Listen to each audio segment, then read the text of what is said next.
Muito bem, para encerrarmos a lição número 1 do quarto trimestre, temos que entrar no foco que João nos deu através do livro do Evangelho de João. João foi diferente de todos os outros escritores.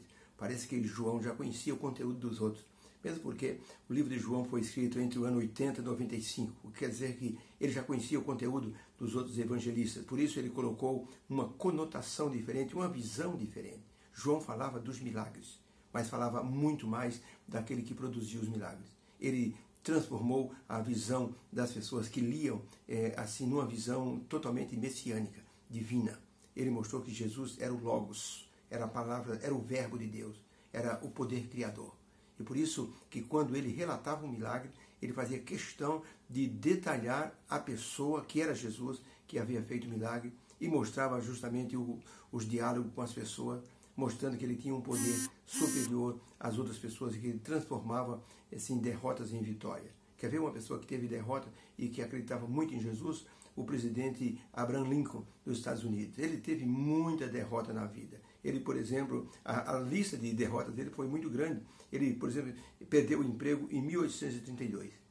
Ele faliu, abriu um armazém e faliu em 1833. Sua noiva morreu afogada no dia do casamento em 1835. Ele sofreu esgotamento nervoso em 1836. Ficou numa situação, numa depressão, que não saía nem de casa. Depois ele foi derrotado para indicação no Congresso em 1843. Pediu a indicação, foi derrotado. Depois ele foi derrotado para o Senado em 1853.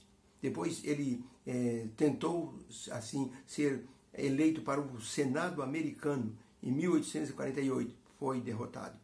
Em 1853, ele outra vez foi derrotado. Em 1858, foi derrotado outra vez. Em 1861, Abraham Lincoln foi então eleito presidente dos Estados Unidos. Ele disse: o que vocês estão vendo não é fruto de uma eleição, é fruto de um milagre de Cristo. Jesus Cristo permitiu que eu chegasse a presidente dos Estados Unidos. Ele era um homem, assim, de muita fé. Ele nunca perdeu um culto na igreja, de uma humildade, assim, espetacular. Ele dizia: Jesus venceu, e ele me deu a chance de vencer. Um dia ele estava na igreja, um senhor de idade passou procurando um lugar nos bancos, tinha uma ala, que era chamada ala presidencial. Só o presidente e a comitiva dele podiam sentar-se naqueles bancos. Pois aquele senhor de idade com sua bengala foi até a frente procurando um lugar para sentar, não tinha nenhum lugar. Pois uma mão, um braço comprido e magro foi esticado para o corredor, tocou na mão do senhor idoso e disse: sente-se aqui. O homem idoso olhou e disse: mas presidente, aqui é o lugar presidencial. Não, meu amigo, nós estamos diante de Deus, e diante de Deus não existe nem presidente e nem pessoa simples, todos são iguais. E colocou o senhor de idade assentado junto dele, ao lado dele na igreja. Era um homem de uma humildade fora de série. Ele dizia: Jesus era humilde, por que eu devo ser soberbo? Quero ser orgulhoso? Sou apenas um ser humano, sou criatura.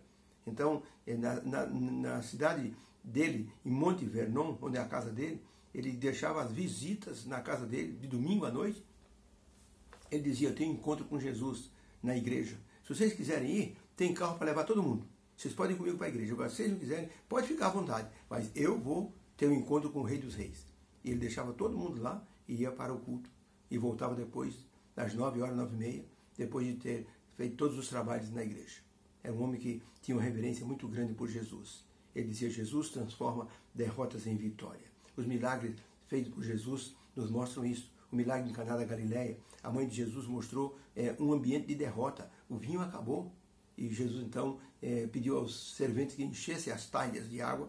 Quase 600 litros transformou em vinho puro, do melhor sabor. E o mestre Sala ficou impressionado. Jesus voltou tempos depois em Caná da Galileia, e um nobre oficial romano pediu para Jesus curar o filho dele. Pelo amor de Deus, cura o meu filho, ele está à morte. Era uma cena de derrota. Jesus disse: calma, se vocês não virem os milagres, vocês não vão acreditar. Pode ir que teu filho já está curado. O homem estava em serviço. Voltou na casa dele no dia seguinte. Na hora que ele voltou, o empregado disse: seu filho está curado. Ele disse: que hora ele ficou curado? Ontem às 6h. Então reconheceu aquele homem que foi a hora que Jesus disse: seu filho está curado. E toda a casa dele foi um testemunho em Cafarnaum. Esse oficial era de Cafarnaum e testemunhou de Jesus de uma forma impressionante. No tanque de Betesda, Jesus viu uma cena de derrota. Um homem paralítico, 38 anos, chegou perto dele, deu uma ordem, o homem levantou, foi curado e foi para o templo louvar o Senhor. Os fariseus não gostaram.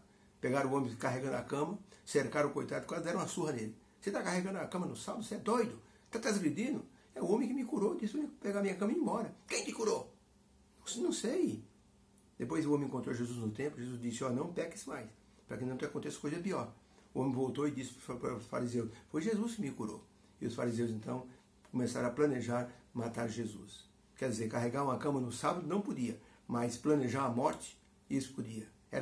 Eu tinha um coração muito duro. João mostrou, através da cura do paralítico de Betesda, que Jesus tinha o aval de Deus para produzir os milagres que testificavam dele como Messias e mostravam que ele realmente era aquele que havia sido mandado por Deus.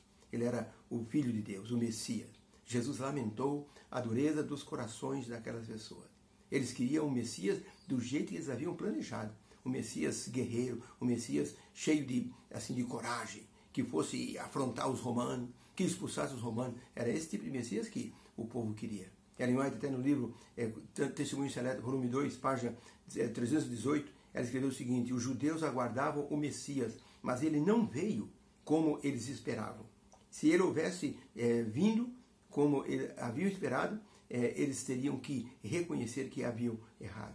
Por isso, eles se separavam de Deus e o diabo os utilizou para forçá-los a tentar Jesus a desistir da sua missão de salvação. Que possamos aceitar Jesus como nosso divino Salvador. Se tivermos dificuldades em nossa vida, clame a Jesus, ele transforma derrotas em vitória. Deus nos abençoe, tenha um dia feliz de preparação e amanhã um feliz sábado na presença do Senhor. Que haja uma bênção em cada coração. Deus abençoe a todos.